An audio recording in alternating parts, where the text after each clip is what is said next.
kita tahu ada Presiden Habibie yang membebaskan pers, ada kemudian diganti oleh Presiden Gus Dur yang menjadi modal utama untuk mengatakan pada dunia Indonesia sudah demokratis, figurnya adalah Presiden.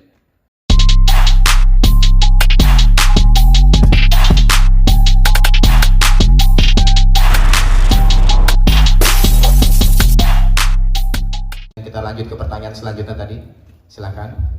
Bismillahirrahmanirrahim. Terima kasih sebelumnya atas kesempatannya. Sebelumnya perkenalkan, nama saya Khaidir Mustafa Karim. Artinya intelektual yang bijaksana dan mulia.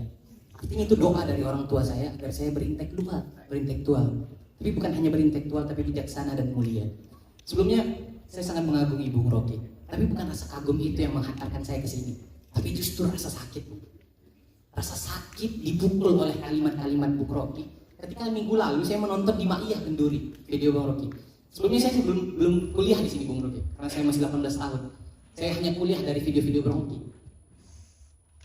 Di video itu saya menonton Bung Rocky mengatakan 2045 itu hanya angan-angan, karena tidak ada bonus demokrasi. Yang ada hanya demokrasi evidence. Artinya tidak ada yang namanya bonus, yang ada investasi untuk kemajuan.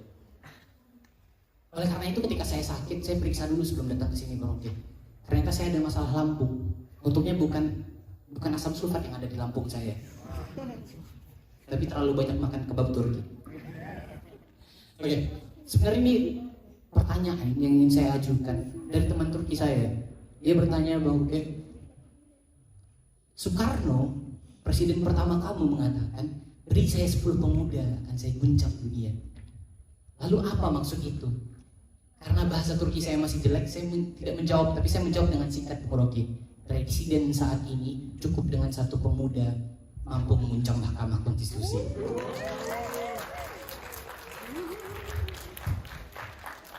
Artinya pertanyaan saya sederhana, singkat, Bung Rocky. Ada kata intelektual dan kebebasan yang ada di tema saat ini. Tapi ketika saya melihat kebebasan intelektual, bukan pertengkaran pikiran yang hadir, tapi justru intelektual. Maka saya ingin bertanya kepada Bung Rocky, bagaimana dari tahun 98 tetap setia dengan intelektual, bukan malah menjual intelektual. Sekian Bung Rocky, dan saya Khaidir Mustafa Karim. Assalamualaikum warahmatullahi wabarakatuh.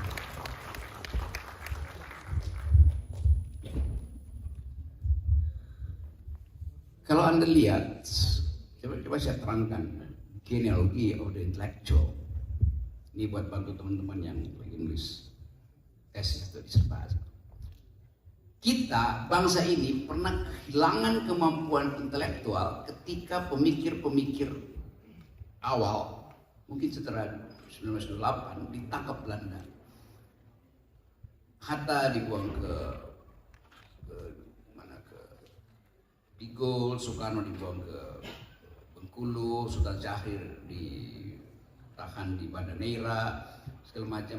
Jadi itu keadaan ketika the intellectual tidak hadir dalam politik. Tahun-tahun 30-an itu. Dan mereka baru kembali kira-kira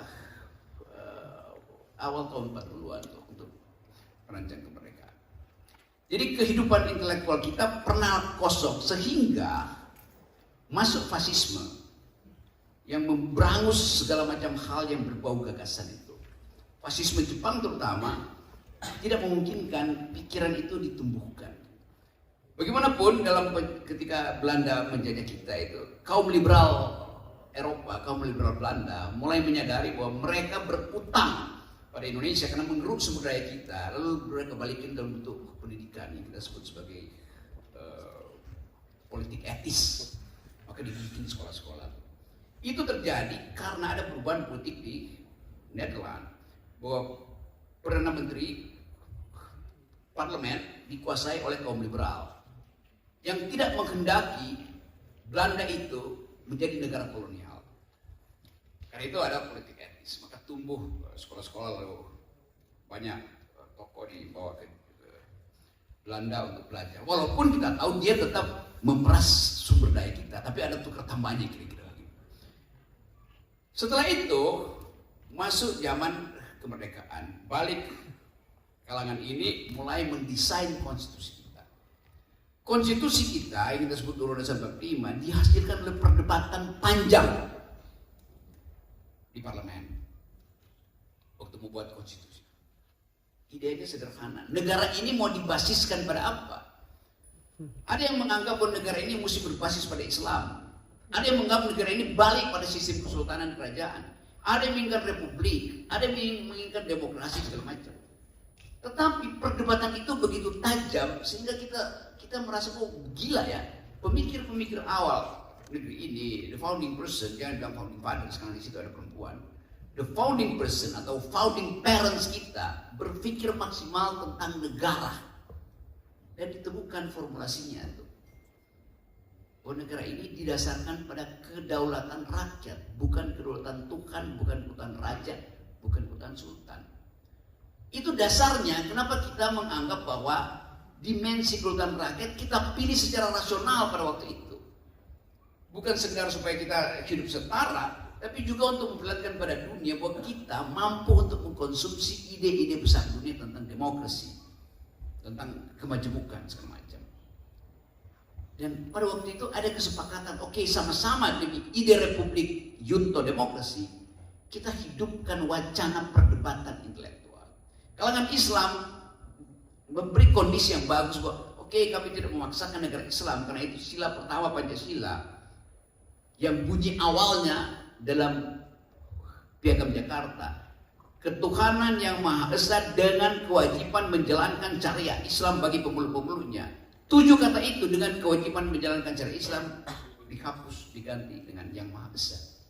Kan itu satu suasana demokratis, kelegaan dari umat Islam untuk mengatakan oke, kami ingin ada persahabatan, kami tidak memaksa. Demikian juga yang ingin kerajaan, maka dipilihlah demokrasi. Jadi sejak awal kita tahu bahwa kita memilih demokrasi supaya ada perdebatan pikiran.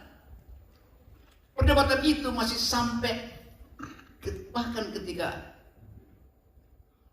zaman Orde Lama, kendati Presiden Jokowi sangat otoriter, tetapi perdebatannya jalan antara mereka yang pro ide-ide sosialis komunistis dengan mereka yang pro ide-ide demokrasi dan liberalisme.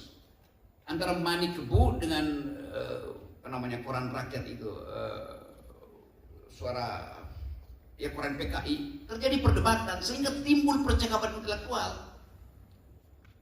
Percakapan itu yang kemudian jadi basis juga bahwa ternyata Indonesia mampu menguraikan masalah dengan kemampuan berpikir. Sampai akhirnya terjadi peristiwa G30S, lalu berubah jadi Orde Baru. Di awal Orde Baru juga timbul pikiran tentang pembangunanisme, developmentalisme, upaya untuk memodernisasi bangsa. Lalu Soeharto masuk dengan militerismenya, tapi itu kira-kira udah tahun-tahun 80 akhir baru dia jadi sangat otoriter. Sebelumnya Soeharto bisa berdebat dengan mahasiswa, tapi kemudian kapital memaksa Soeharto untuk memilih dan membungkam kritisisme. Reformasi menghidupkan kembali wacana intelektual itu tuh.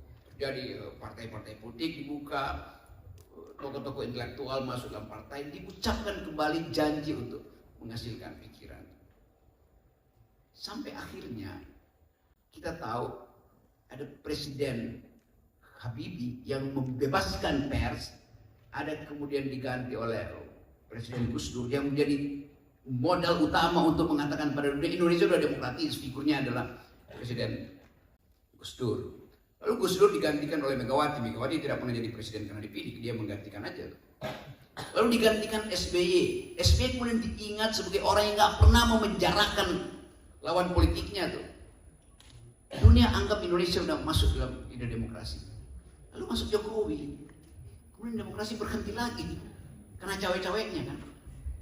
Jadi kalau pendukung Jokowi mengatakan, enggak, Pak Jokowi sedang membangun demokrasi. Hah? Jokowi tiba ketika demokrasi sudah terbangun. Sekarang indeks demokrasi kita drop terus bersama dengan indeks korupsi. Karena itu sejajar tuh, demokrasi berhenti, korupsi naik. Indeks korupsi kita sekarang 32, 33 dari 100. Artinya dari 100 orang Indonesia cuma 32 orang yang jujur. Memalukan betul kan? Bayangkan Finlandia 98.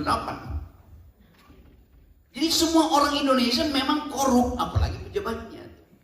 Itu artinya karena tidak ada demokrasi, tidak ada pengawasan. Nah ini yang ingin kita regain, kita reinventing our past yang isinya adalah pikiran kebebasan. Jadi sekali lagi ini forum yang enak betul. Saya senang dibajak hari ini di Sandra untuk sama-sama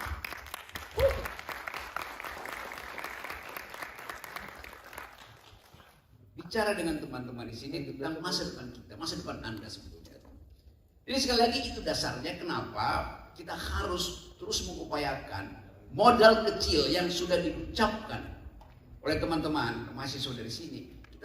Kita amplifikasi supaya tiba pada FPI di Jerman yang kadang-kala ragu untuk bicara tajam, apalagi yang ada di Belanda segala macam itu khawatir. Jadi dibutuhkan semacam community of critics, komunitas pengkritik supaya ide dasar bernegara tetap terpelihara di dalam kondisi intelektual. Saya kira itu pelajaran dari forum ini.